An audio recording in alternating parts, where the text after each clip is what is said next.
हमने दो वेक्टर्स के बीच में एंगल निकालने का फॉर्मूला पढ़ा है। दो वेक्टर्स के बीच में एंगल कैसे निकालते हैं, किस फॉर्मूले से निकालते हैं, उसका फॉर्मूला हमने पढ़ा हुआ है। आइए उसके ऊपर बेस्ड एक क्वेश्चन करते हैं। हमारा क्वेश्चन है, if i cap plus j cap plus k cap comma 2i cap plus 5j cap comma 3i cap plus 2j cap minus 3k cap and i cap minus 6j cap minus k cap are position vectors of points a b c and d। हमें 4 points के position vectors दिए हुए हैं। ये जो है point A का position vector है, ये पॉइंट B का पोजीशन वेक्टर है, ये पॉइंट C का पोजीशन वेक्टर है और ये पॉइंट D का पोजीशन वेक्टर है।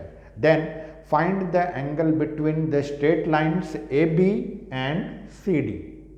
हमें दो लाइंस के बीच का एंगल पूछा गया है। कौन कौन सी लाइंस है, AB और CD। Also show that vector AB and vector CD are collinear. Question में क्या है, हमें 4 बिंदुओं के स्थिति सदिश दिए हुए हैं। 4 बिंदुओं के स्थिति सदिश, ये बिंदु A का स्थिति सदिश है, ये बिंदु B का स्थिति सदिश है, ये बिंदु C का स्थिति सदिश और ये बिंदु D का स्थिति सदिश है। तो हमसे पूछा गया है कि हम कोण बताएं, एंगल बताएं, किसके किसके बीच, AB और CD के बीच। साथ ही साथ हमें ये बताना है कि AB और CD सदिश जो हैं एक दूसरे के संरेख हैं। चलिए शुरू करते हैं। क्योंकि ये सारे के सारे हमारे पोजीशन वेक्टर्स हैं, तो पोजीशन वेक्टर्स को हम कैसे लिखते हैं सॉल्यूशन में। ये जो है हमारा पॉइंट A का पोजीशन वेक्टर है, तो पॉइंट A के पोजीशन वेक्टर को हम किस तरह से लिखते हैं, वेक्टर OA के रूप में लिखेंगे।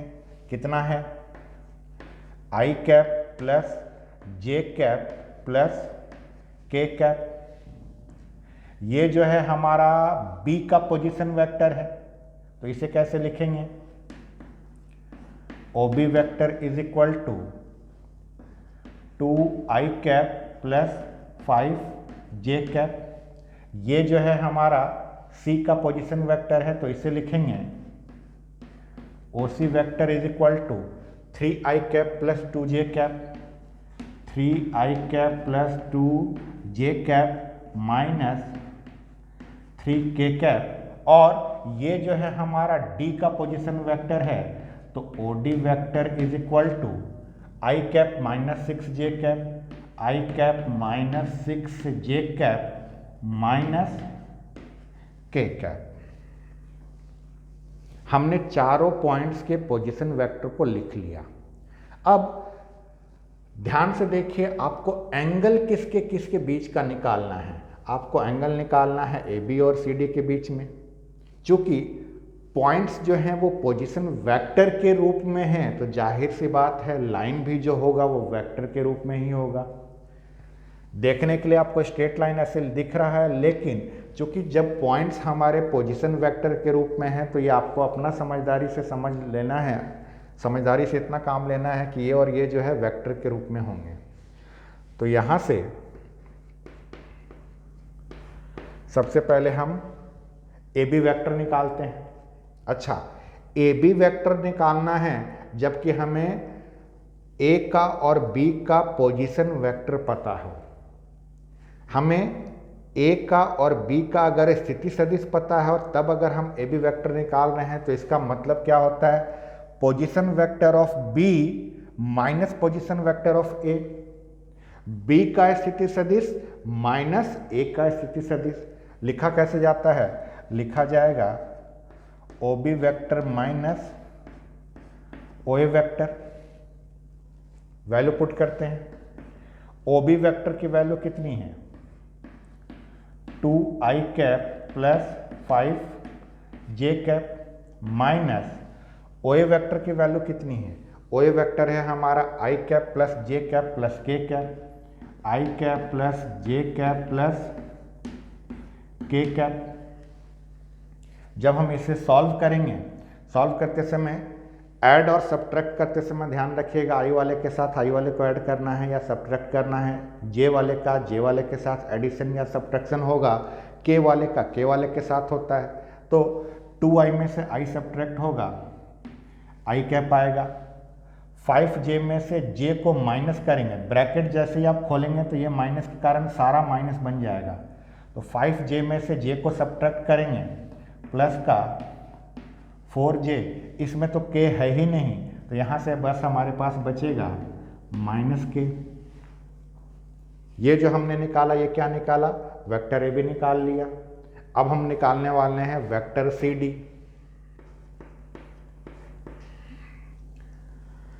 वेक्टर CD का मतलब D का पोजीशन वेक्टर माइनस C का पोजीशन वेक्टर, बिंदु D का स्थिति सदिश माइनस बिंदु C का स्थिति सदिश। तो यहाँ पर D वाले को कैसे लिखेंगे, OD vector minus OC vector. OD vector, इसकी वैल्यू हमारी क्या है, इसकी वैल्यू है हमारी i माइनस 6j माइनस के, i माइनस 6j माइनस के, ये हमारा OD वेक्टर था, माइनस OC वेक्टर जो है वो है हमारा 3i cap plus 2j cap minus 3k cap. Solve करना है इसे, ब्रैकेट खोलिए, इस माइनस का मल्टीप्लाई सबके साथ करिए, फिर सॉल्व करिए। i माइनस 3j, ये आ गया आपका minus 2i, sorry i minus 3i, i minus 3i करेंगे तो आपका माइनस 2i आएगा। माइनस 6j तो यहाँ पर पहले से है और माइनस 2j और आएगा, minus 6j minus 2j minus 8j, minus का k यहाँ पर पहले से है और ये माइनस के कारण ये प्लस बन जाएगा, तो 3k माइनस k प्लस का 2k आएगा। ये हमने निकाल लिया CD वेक्टर। अब हमें एंगल जो है वो इसी AB और CD के बीच का निकालना था, तो let angle between AB vector and CD vector be theta. माना AB वेक्टर और CD वेक्टर के बीच का कोण थीटा है, माना AB वेक्टर और CD वेक्टर के बीच का कोण थीटा है, तब cos theta is equal to AB vector dot CD vector upon mod AB vector mod CD vector. यही होगा फॉर्मूला। इसे हम इक्वेशन 1 का नाम दे देते हैं और इन सब की वैल्यू निकालते हैं। इन सब की वैल्यू में सबसे पहले हम वैल्यू निकालेंगे AB डॉट CD की।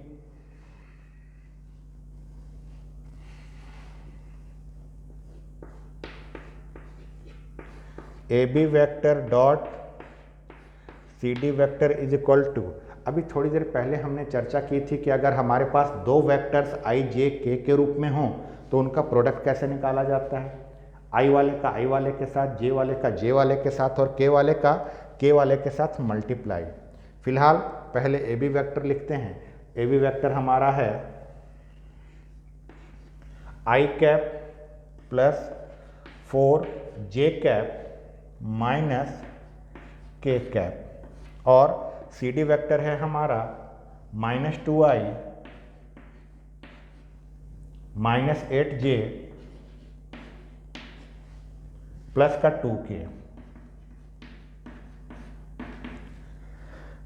मल्टीप्लाई करते समय i का i वाले के साथ, j का j वाले के साथ और k का k वाले के साथ मल्टीप्लाई और सबके बीच में प्लस का साइन रहता है। i का कोफिशिएंट, i का गुणांक यहाँ 1 है, यहाँ -2 है, तो 1 का मल्टीप्लिकेशन -2 के साथ करेंगे, -2 आएगा, प्लस का साइन तो हमको लेना ही है। j का कोफिशिएंट और j का कोफिशिएंट मल्टीप्लाई करना है, यहाँ 4 है और यहाँ -8 है, 4 का -8 के साथ मल्टीप्लाई, 8 चौके 32 माइनस का 32 यहाँ प्लस का साइन एज इट इज। अब बारी है के वाले का, यहाँ का कोफिशिएंट -1 और यहाँ का 2, तो ये आएगा -2। सॉल्व करिए, -2 -32 -2, तो ये आ गया हमारा -36। ये हमने निकाल लिया A B dot C D vector का वैल्यू। अब हम मॉड ए बी वैक्टर निकालते हैं।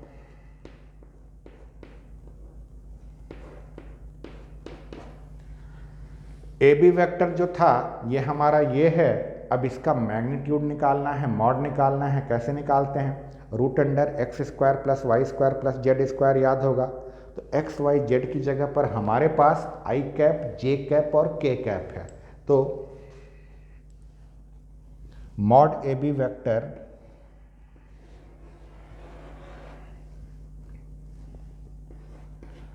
वन का स्क्वायर, 4 का स्क्वायर और -1 का स्क्वायर। यहाँ से ये जितने भी हैं सबके हमको कोफिशिएंट, सबके गुणांकों को लेना है। सॉल्व करिए। 1 का स्क्वायर हमारा 1 हो गया, 4 का स्क्वायर हमारा 16 हो गया और ये हमारा 1 हुआ। ये हमारा आ गया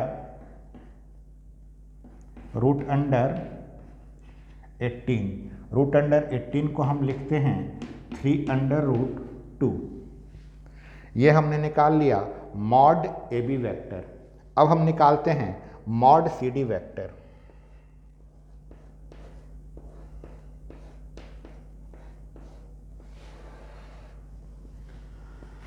सी डी की वैल्यू हमारी ये थी, इसका मॉड निकालना है, मैग्नीट्यूड निकालना है। वही फॉर्मूला, रूट के अंदर x², रूट के अंदर x² + y² + z²। x जो है i कैप है, ये हमारा y है, वो हमारा z है। तो यहाँ पर -2 का होल स्क्वायर, -2 का होल स्क्वायर प्लस -8 का होल स्क्वायर प्लस 2 का होल स्क्वायर। -2 का होल स्क्वायर 4 आया, -8 का होल स्क्वायर 64 और 2 का होल स्क्वायर 4। ये हमारा आ जाएगा √72। √72 और कुछ नहीं, 6√2 आएगा। हमने सबकी वैल्यू निकाल ली। हमने जब सबकी वैल्यू निकाल ली, किसकी किसकी वैल्यू निकाल ली हमने? A B dot C D की वैल्यू निकाल ली। A B dot C D की वैल्यू देखिए -36 आ गई है। मॉड ए बी हमने निकाल लिया, मॉड सी डी हमने निकाल लिया। इन सारी वैल्यूज़ को इक्वेशन 1 में पुट कर देते हैं। इन सारी वैल्यूज़ को इक्वेशन 1 में पुट कर देते हैं।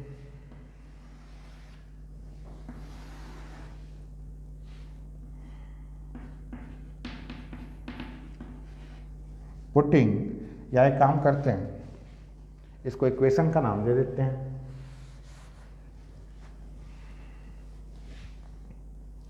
A B dot C D की वैल्यू जो आई है -36, इसको इक्वेशन नंबर 2 नाम दे देते हैं। मॉड ए बी की जो वैल्यू आई है इसको इक्वेशन नंबर 3 नाम दे देते हैं। मॉड सी डी की वैल्यू जो आई है इसको इक्वेशन नंबर 4 नाम दे देते हैं। इक्वेशन 1 हमारे पास यहाँ है, A B dot C D जो निकाला है वो हमारा इक्वेशन नंबर 2 है। फ्रॉम इक्वेशन 1, 2, 3 एंड 4 समीकरण 1, 2, 3 तथा 4 से सबकी वैल्यू हमें यहाँ पर पुट करनी है। तो यहाँ से cos थीटा = सबसे पहले A B dot C D की वैल्यू। तो A B dot C D की वैल्यू हमारे पास -36 है, अपॉन मॉड ए बी की वैल्यू। मॉड ए बी की वैल्यू हमारा 3√2 है, मल्टीप्लाई मॉड सी डी की वैल्यू 6√2 है। सॉल्व करेंगे cos theta is equal to -36 upon 3 और 6 मल्टीप्लाई होकर 18 और √2 इंटू √2 18 इंटू 2 36, ये कैंसिल होकर -1 आ गया। 36 और 36 कैंसिल कर दिए, -1 बचा। cos थीटा की वैल्यू हमारी -1 आई। cos थीटा की वैल्यू अगर -1 आई तो सोचिए cos के टेबल में -1 कब आता है? cos के टेबल में -1 पाई पर यानी 180 डिग्री पर आता है। तो यहाँ से theta is equal to pi. Theta की वैल्यू कितनी निकल गई? पाई। हमारा क्वेश्चन क्या था? हमारे क्वेश्चन में हमें एंगल फाइंड आउट करना था ए बी और सी डी के बीच में। ए बी और सी डी के बीच में हमने एंगल फाइंड आउट कर लिया। कितना निकल गया? पाई। पाई का मतलब 180 डिग्री। अच्छा, ध्यान से क्वेश्चन को पढ़िए। Find the angle between straight lines A B and C D. सीधी रेखा ए बी और सी डी था। ए बी और सी डी हमारा दो लाइन्स है और दोनों का दोनों लाइन्स स्ट्रेट है। चूंकि पोजीशन वेक्टर के रूप में सारा चीज था तो ये पूरा का पूरा किस्सा कहानी वेक्टर के फॉर्म में चल रहा है। अब सोचिए वेक्टर के फॉर्म में अगर दो लाइन्स है और दोनों लाइन्स के बीच में 180 डिग्री का एंगल बना है, 180 डिग्री का एंगल बना है, ऐसे देखिएगा तो 180 डिग्री का एंगल जो है स्ट्रेट लाइन पर बनता है। एक स्ट्रेट लाइन होगा तब ऐसे एंगल जो है 180 डिग्री का बनता है। लेकिन वेक्टर में डायरेक्शन चूंकि मायने रखता है, एंगल अगर 180 का है, एक यहाँ के पॉइंट से एक लाइन इधर और यहीं से अगर एक लाइन आपने इधर लिया तब जाकर आपका एंगल तो 180 बन जाएगा। लेकिन दोनों का डायरेक्शन देखिए, डायरेक्शन अपोजिट हो जाएगा। दोनों का डायरेक्शन अपोजिट हो जाएगा। अब यहाँ पर हमारा थीटा का वैल्यू जो आया है वो पाई आया है। पाई आने का मतलब 180 degree.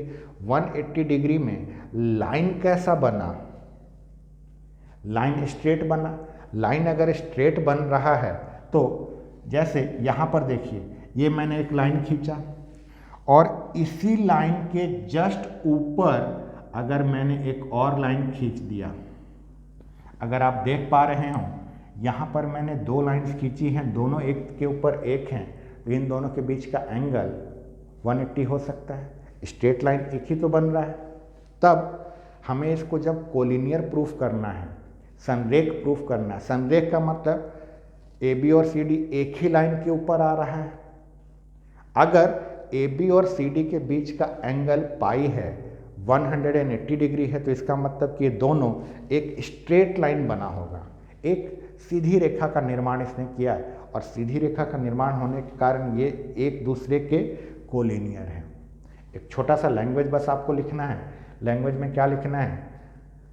Since angle between vector a B and vector c d is equal to pi, therefore a B and C d must lie on the same straight line. क्या लैंग्वेज? सिंस angle between vector AB and vector CD is pi, therefore vector AB and vector CD must lie on the same straight line, therefore vector AB and vector CD are collinear। चूंकि सदिश AB और सदिश CD के बीच का कोण पाई है, चूंकि सदिश AB और सदिश CD के बीच का कोण पाई है, अतः सदिश AB और सदिश CD दोनों एक सीधी सरल रेखा पर स्थित हैं। अतः सदिश AB और सदिश CD एक दूसरे पर संरेख हैं।